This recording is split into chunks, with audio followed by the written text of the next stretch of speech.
Hi, fusion Moto ಕಡೆಯಿಂದ ಇವತ್ತೊಂದು ಚಿಕ್ಕ ಮಾಹಿತಿ ಕೊಡಬೇಕು ಅಂತ.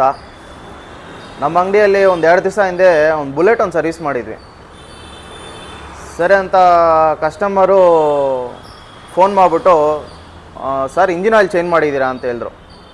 ಸರ್ ಇಲ್ಲ ಸರ್, ವಾಟ್ಸಪ್ಪಲ್ಲಿ ವೀಡಿಯೋ ಕಳಿಸಿದ್ದೀವಿ, ನೀವು ಚೆಕ್ ಮಾಡಿ ಅಂತ. ಯಾಕೆ ಏನಾಯಿತು ಅಂತ ಕೇಳಿದಾಗ, ಕೆಲವೊಂದು ಬಂಕಲ್ಲಿ, ಎಲ್ಲ ಬಂಕಲ್ಲಲ್ಲ, ಕೆಲವೊಂದು ಬಂಕಲ್ಲಿ ಏನು ಮಾಡ್ತಾರೆ ಅಂದರೆ, sir engine oil feel checkup ಅಂತ ಹೇಳ್ಬಿಟ್ಟು ಚೆಕ್ ಮಾಡಿಬಿಟ್ಟು ಅಲ್ಲೇ ಹೋಗ್ಬಿಡೈತೆ, ಇಂಜಿನ್ ಆಯಿಲ್ ಚೇಂಜ್ ಮಾಡ್ಕೊಳ್ಳಿ ಅಂತ ಹೇಳಿರೋದು.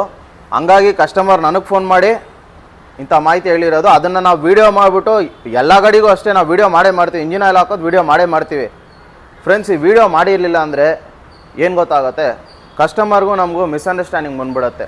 ನಾನು ಮೆಕ್ಯಾನಿಕ್ ಫ್ರೆಂಡ್ಸ್ಗೂ ಹೇಳ್ತಾ ಇರೋದು, ಕಸ್ಟಮರ್ಗೂ ಹೇಳ್ತಾ ಇರೋದು ಅಂತ ನಿಮಗೂ ಗಮನ ಇರಬೇಕು. ಏನೇನು ಮಾಡ್ತೀವಿ ಅಂತ ನಿಮಗೂ ಗಮನ ಇರಬೇಕು. ಇದು ಮೆಕ್ಯಾನಿಕ್ ಫ್ರೆಂಡ್ಸ್ಗೂ ಹೇಳ್ತಾ ಇರೋದು, ಸ್ವಲ್ಪ ಇದನ್ನು ಗಮನದಲ್ಲಿಟ್ಕೊಳ್ಳಿ.